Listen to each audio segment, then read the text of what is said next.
Bloated, self-serving, pathological liar, walking pig carcass and Downing Street reject Boris Johnson has taken a break from his extended summer holiday to tell us all that crippling home energy bills are the price we must all pay for supporting the Ukrainian war effort.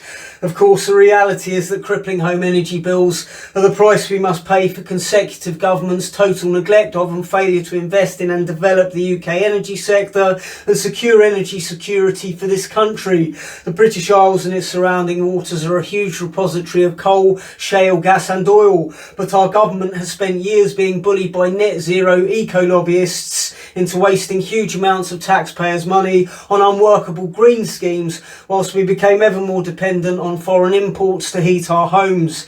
And whilst billions of pounds of our tax money is being sent to Ukraine, there's no recognition of the root cause of this conflict. NATO's relentless creep on Russian borders by courting Ukrainian membership was seen by Russia as a direct threat to its national security and provoked a predictably aggressive reaction from Putin. NATO poked a hornet's nest, and yet primary NATO members like Germany and France are so reliant on Russian energy and struggling so badly with post-COVID economic devastation that their support for Ukraine has been decidedly muted. There's also no recognition that the relationship between Ukraine and Russia is a complex one.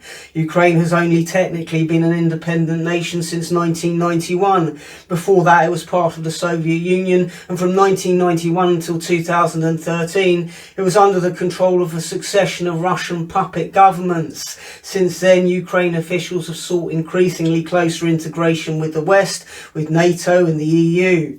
In truth, it's a divided nation that can't decide collectively whether it wants to be part of Russia or independent, and the current chaos and destruction is a consequence of that. Furthermore, much of the international funding for the Ukrainian war effort is falling into the hands of Azov militants, ultra-nationalist Ukrainian neo-Nazis operating at the centre of much of the conflict with dubious intent. So why is the UK paying for this? Why are UK taxpayers mired in a cost of living crisis funding this mess of ideological contradictions in Eastern Europe? Because it's another ego trip for Boris. He's got his hand in all of our pockets so that he can continue to indulge himself in a Churchillian delusion. He's wasting our money on a senseless war that has nothing to do with us so that he can enhance his own personal reputation with NATO for whatever career of money-grubbing globalist corruption he's got planned for himself now that he's been kicked out of office.